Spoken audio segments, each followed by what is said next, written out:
In this video, we are going to look at a fairly straightforward thermal physics question for Year 13 physics. Pause the video now and try all parts of this question. So part A wants the thermal energy generated in 1 minute. What information do we have? We have mass, we have power, we have heat capacity of her body, and we want the thermal energy generated in 1 minute. Well, it says that she generates thermal energy at a rate of this. So actually, this is really easy. This is just saying that power times time is energy. So 800 watts times by 60 seconds is going to give us that thermal energy, which is 48 kilojoules or 48,000 watts. Either is perfect. Joules. Either is perfectly acceptable. The temperature rise of her body in 1 minute. So now we need to use the heat capacity equation. So Q is mc delta theta. We obviously want temperature change. So delta theta is Q over mc.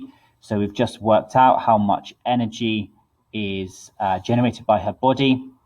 Her mass is 60 kilograms and the heat capacity of her body is 3,900. So you'll notice that this is obviously not a value you know or would be expected to remember because it's specific to her body.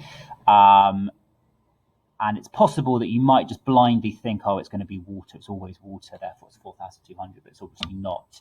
And interestingly, this is just less than water. Water is 4,200.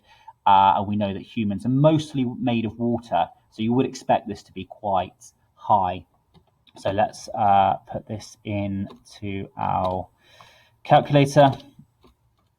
And we get 0.2 degrees Celsius, or you could say 0.2 degrees Kelvin. Either would be absolutely fine because it's a temperature change.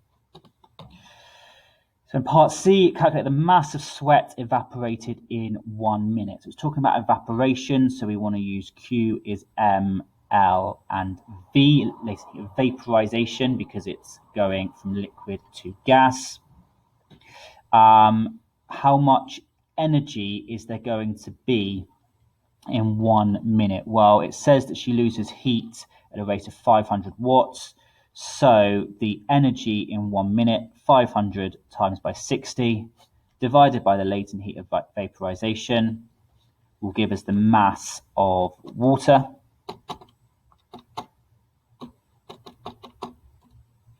Which is 0.01 kilograms or 10 grams of water, which probably is pretty realistic if you think about how much water would actually leave your body by sweat.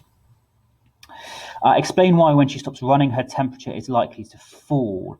So as soon as she stops running, what is going to happen? She is going to stop generating 800 watts of power, or you could say 800 joules per second of energy, because she's no longer exercising, so this won't be true. But she will still be sweating, or she'll still have water on her body, but the rate of energy loss due to sweating stays the same, so the temperature will fall.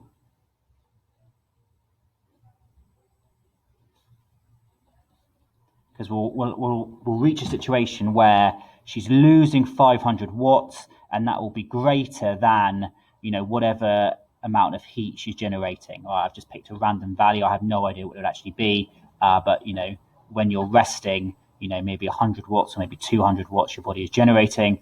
But if you're losing it at 500 watts, obviously you're going to cool down.